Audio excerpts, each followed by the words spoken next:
ሂራ ልብ አንጠልጣይ የህይወት ታሪክ ክፍል 4 ደራሲና ተራኪ ረዚቃ መሐመድ።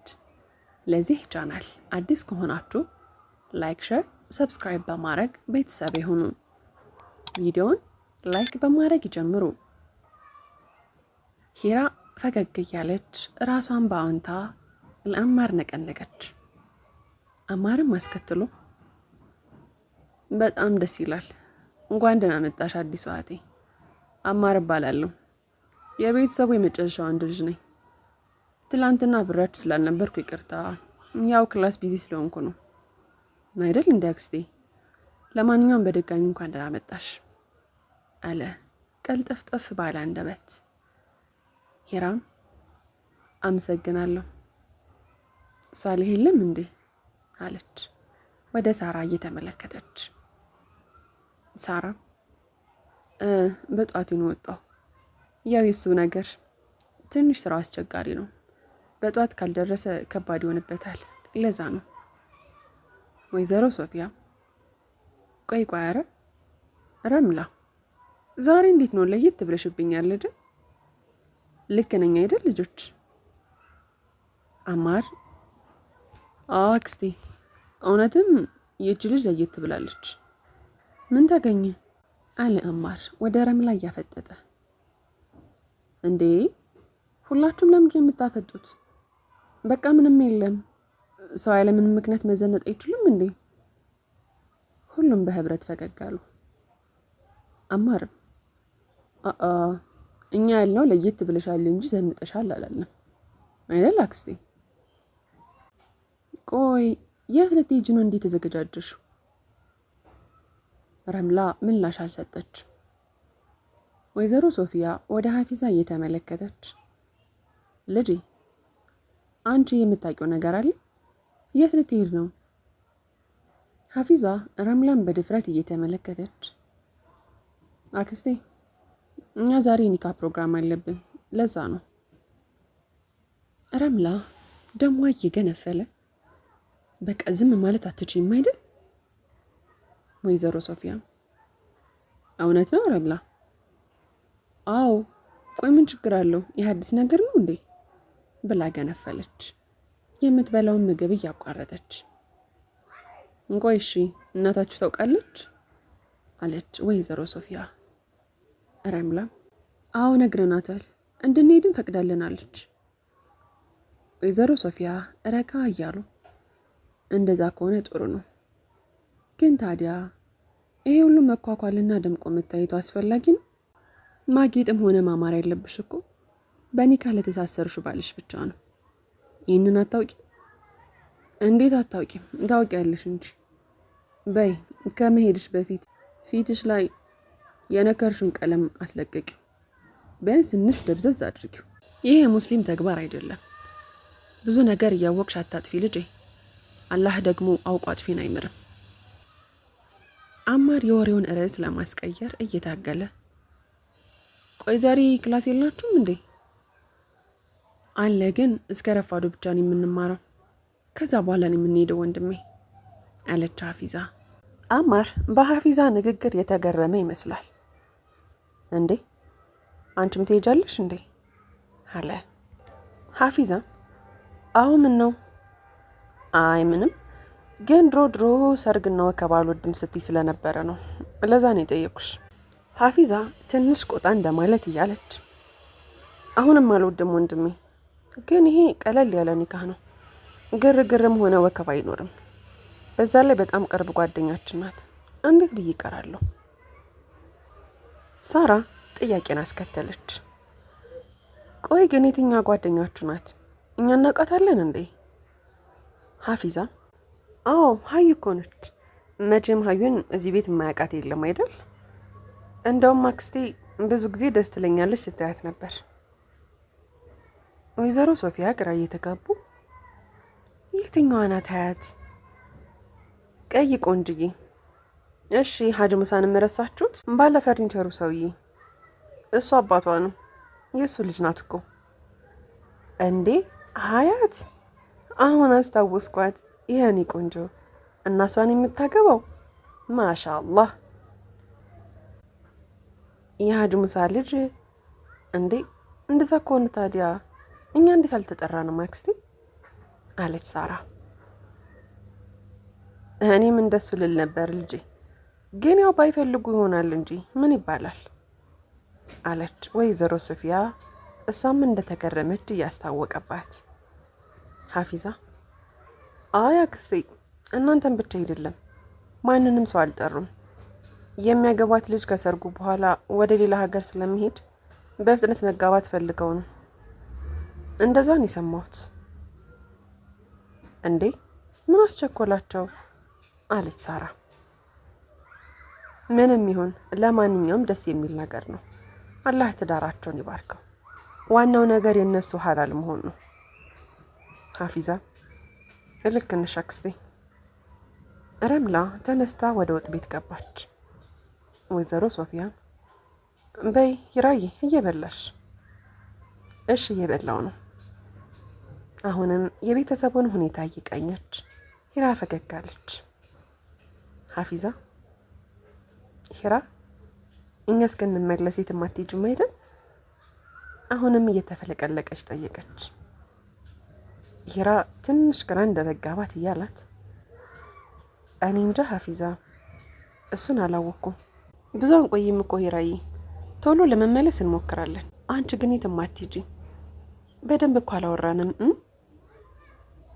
እኔ እንጃ። እሺ ትንሽ ቆያለሁ፣ ግን ቃል መግባት አልችልም። ቤት አንዳንድ ጉዳዮች አሉብኝ።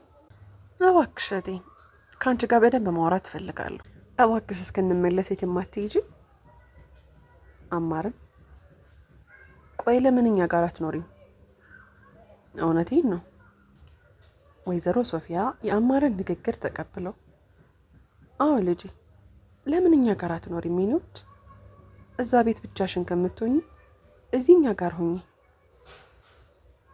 ያው በጣም አሪፍ ሀሳብ ነው አክስቴ፣ እዚህ ብትሆኚ ሁላችንም ደስ ይለናል አለች ሳራ።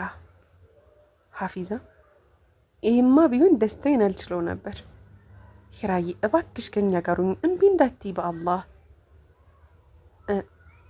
ሁላችሁንም ለመልካም ሀሳባችሁ አመሰግናለሁ፣ ግን ይህንን ነገር ከነጭራሹ አላሰብኩበትም።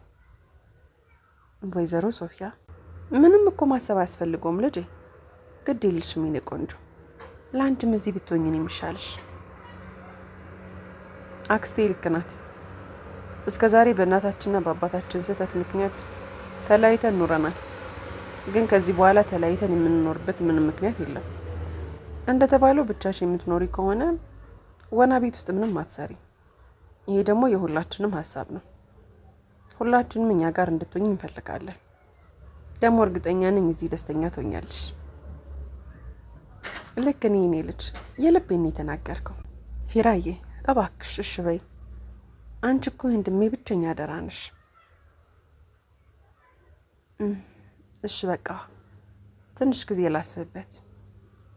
ወይዘሮ ሶፊያ አንገታቸውን ነቀነቁ። ለመሆኑ ስንት ሰዓት ሆነ ልጆች? ሀፊዛ 2 ሰዓት ተኩል። የአክመል ቁርስ ደርሷል፣ አደርስለት። ሂራ አትንሽ አክስቴ፣ እኔ አደርስለታለሁ። ልጄ አንቺ እንኳን ቁርስሽን አልጨረሽም፣ አንቺ ተቀመጭን፣ ያደርስለታለሁ። አይ አክስቴ ከጠገብኩ ቆይቻለሁ፣ በዛውም ወንድሜ ልተዋወቀው። ሀፊዛ በቃ እኔም ልሂድ፣ እስካሁን መቼም ጨርሳ መሆን አለበት። ወይዘሮ ሶፊያ እኔ ምለው እንደው መቼ ነው በስርዓቱ የማወራ? ብቻህን ካገኘው እኮ ቆየው ልጅ። አማረም ምን ነው አክስቴ የፈለግሽኝ እንዴ? አዎ የሰሞኑ ባህሪ ግር ብሎኛል፣ ምንም አልገባኝም። ከሁሉም ሰው ቀደመ በጧት ትወጣለህ እና ምሽተህ ትገባለህ። ከማንም ሰው ጋር አታወራም። ይኸውልህ እናትህን ዋሽተህ ልታሳምናት ትችላለህ፣ እኔን ግን መዋሸት አትችልም። በል የሆንከውን አሁኑ ንገረኝ። ኧረ አክስቴ ቁርስ ላይ ነገር እያካበድሽው ነው። ምንም አልሆንኩም፣ ያው በቃ ትምህርቱ ትንሽ ስለከበደ ነው፣ ሌላ ምንም ነገር የለም። የእውነት አክስቴ ምንም የለም አይደል ሳራ? አይ አሁን እንኳን አላግዝህም። የሰሞኑ ባህሪ ለእኔም ጥያቄ ነው። በቃ እሺ፣ ምንም የሚያስጨንቅ ነገር የለም፣ አታስቡ። ወይዘሮ ሶፊያ፣ ስለዚህ ትምህርት ጉዳይ ከሆነ በርትተ ማጥናት ነው። ምንም የሚያሳስብ ነገር የለም። ስለዚህ ከዚህ በኋላ እንደ ድሮ በጊዜ ወጣ በጊዜ ትገባለህ ማለት ነው። ተግባባን? እሺ አክስቴ፣ ያልሽኝን አድርጋለሁ። የአክመል በር በቀስታ ተንኳኳ። አክመል የበሩን ድምፅ ሰምቶ ይግቡ አለ፣ ሲያነቡ የነበረውን መጽሐፍ እየከደነ።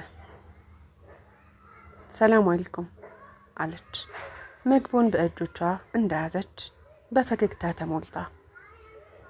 አክመል ግራ እየተጋባ ዋልኩም ሰላም፣ ቁርስ ይዤ ልመጥቼ ነው አለች ይራ። አመሰግናለሁ፣ ግን ተቸገርሽ?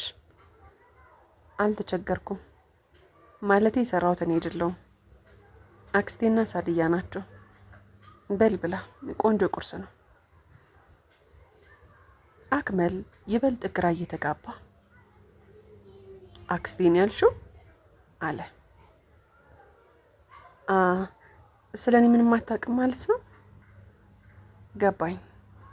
ማታ ላይ አንተን ለመተዋወቅ መጥቼ ነበረ፣ ግን እንቅልፍ ላይ ስለነበርክ ልረብሽ አልፈለኩም። እንዴት እንደማስረዳ አላውቅም፣ ግን በአጭሩ እኔ አዲሱ አያተ ነኝ። አክመል ፈገግ እያለ እህቴ፣ ስለዚህ አንቺ ሂራ መሆን አለብሽ። አዎ ሂራ ነኝ። አክመል ፈገግ እያለ በጣም ደስ ይላል፣ በስተ መጨረሻ መጣሽ። ግን አንቺን መምጣት እንዴት አንዳቸውም እንኳን አልነገሩኝም። ለነገሩ ትናንትና ትንሽ አሙኝ ስለነበረ ማናቸውም ወደ ክፍሌ እንዲገባ አልፈቀድኩላቸውም ነበር። ለዛ ይሆናል። እና ደህና ነሽ? እንዴት ነሽ? በአላህ አልሐምዱሊላህ ደህና ነኝ። አንተስ ደህና ነህ? አልሐምዱሊላህ ያው እንደምታየኝ ነኝ። አማር ልብሱን እየለባበሰ ነበር። አሁንም እንደተጨነቀ ነው። ስልኩ በተደጋጋሚ ቢጠራም ምላሽ መስጠት ግን አልፈለገም ነበር። ያስጨነቀውም ይሄ ጉዳይ ነበር። ስልኩ መጥራቱን አላቆም ሲል አማር በስተመጨረሻ ስልኩን ዘግቶ ከቤቱ ወጣ። ሂራና አክመል በቶሎ ተግባቡ ይመስላሉ። እርስ በእርስ ስላሳለፉት ነገር እያወጉ ነበር። አዎ እሱ ብቻ አይደለም፣ ቅድም እንዳልኩ ብቻዬን ያደግኩትና በትምህርቴ ትልቅ ተስፋ ነበረኝ። ግን 12ኛ ክፍል ላይ ኢንትራንስን ከተፈተንኩኝ በኋላ ውጤት እየጠበቅኩኝ እያለ እናቴ በጠና ታመመችብኝ። ብዙ ወጪ የሚጠይቅ ሕክምና ያስፈልጋት ነበር። በሰዓቱ ደግሞ ማንም አልነበረኝም። ማንም ስልህ ማንም። የተወሰኑ ስራዎችን ሞከርኩ፣ ግን ያ በቂ አልነበረም። ስለዚህ ብቸኛው አማራጬ ወደ አረብ ሀገር መሄድ ነበር። ወደ ሳውዲ ነበር የሄድኩት። 4 ዓመት ከግማሽ ቆየውና በስተ መጨረሻ የእናቴ ጤና ወደ ነበረበት ሁኔታ ሲመለስ እኔም መጣው ማለት ነው። በአጭሩ እንደዛ ነው አክመል። በጣም ይገርማል ሂራ፣ ጠንካራ ሴት ነሽ እህቴ። እና አንተስ ስላንተ አትነግረኝም? አክመል በረጅሙ እየተነፈሰ ያው እኔ ያለሁበትን ነገር አይተሽ መገመት አይከብድም አይደል? ያላህ ቀድር ሆኖ አደጋ ነበር። የሰው ልጅ ታሪኩ አሁን ባለበት ነገር ላይ ይወሰናል። ህይወት ዛሬና ዛሬ ብቻ ነው። በቃ እንደዛ ነው። ያለፈው ምንም ቢሆን ምን አሁን ላይ የሚያመጣው ለውጥ አይኖርም።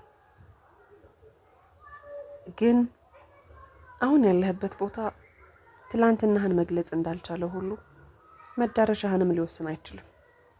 እና እኔ ደግሞ ስላሳለፍከው ነገር ማወቅ ፈልጋለሁ። ማለቴ አንተ ከፈቀድክልኝ። አክመል ሂራን አሻፈረኝ ማለት አልቻለም። ትንፋሹን ሰብስቦ ታሪኩን አካፈላት። አላህ ሁሉንም ነገር ሰጥቶኝ ነበር እህቴ፣ ሁሉንም ነገር፣ የሰው ልጅ የሚያስፈልገውን ነገር ሁሉ። በትምህርት ስኬታማ መሆን፣ ጥሩ ስራ፣ ጥሩ ደሞዝ፣ መልካም ጓደኞች፣ የሚወዱኝና የሚያስቡልኝ ድንቅ ቤተሰቦች፣ ሚስት፣ ልጅ፣ ቅንጡ የሚባል ኖሮ፣ ሁሉም ነገር ነበረኝ። ሁሉም ነገር በዚህ ደስታ ውስጥ ሆኜ በምድር ላይ ካሉ እድለኛ ሰዎች ውስጥ አንዱ እንደሆንኩኝ አስብ ነበር። በእርግጥም እድለኛ ነበርኩ። ነገር ግን ህይወት የጥፍጥናዋን ያህል መራራነቷን እንዳጣጥም አስገድደች። ያላህን ቀድር ማንም መመለስ አይችልም። አንድ ቀን ነበር የነበረኝን ነገር ሁሉ ያጣሁት። ከልጄና ከመወዳት ሚስቴ ጋር በደስታና በሳቅ ተሞልተን እያወራን ነበር። በጣም እየሳቅን ነበር። ከወትሮ በተለየ እየሳቅን በጣም ደስተኞች ነበር። ነገር ግን ከገዛሁት ሳምንት እንኳ ባልሞላው መኪናዬ አደጋ ደረሰብን እና የነገርኩሽ የአላህ ውድ ኒዕማዎች በሙሉ ከኔ ተሰወሩ። ልጄና ውድ ሚስቴ ወደ አኼራ ሲሸኙ፣ እኔ ግን ተርፌ ለወራት ኮማ ውስጥ ተኛሁ። ስነቃ ግን የማልችለውን ስቃይ ተሸከምኩ። ልጄ፣ ሚስቴ፣ ደስ የሚለው አስገራሚው ህይወቴ ከኔ ርቋል። እግሮቼንም አጣሁ። በቃ ሁሉም ነገር እንዳልነበር ሆነ። ግን ፈተናው ምንም ያህል ቢከብድ በአላህ ላይ ያለኝን ተስፋ አልነጠቀኝም ነበር። እንደ ቀልድ 2 ዓመት አለፈ። ግን ዛሬም ጠንክሬ ለመቆም የቻልኩት በአላህ ላይ ያለኝ ተስፋ ነው። ከሱ ውጪ በህይወቴ የቀረኝ ምንም ነገር የለም። እንግዲህ አክመል ማለት እንዲህ ነው። በቃ እንደዛ ነው። ሂራ፣ አሁን በደንብ አወቅሽኝ አይደል? የሂራ ጉንጮች በእንባ ረሰዋል። በአክመል ታሪክ ልቧ በእጅጉ አዝኗል። አክመል የሂራን እንባዎች ሲያይ እንዴ ሂራ እያለቅሽ ነው?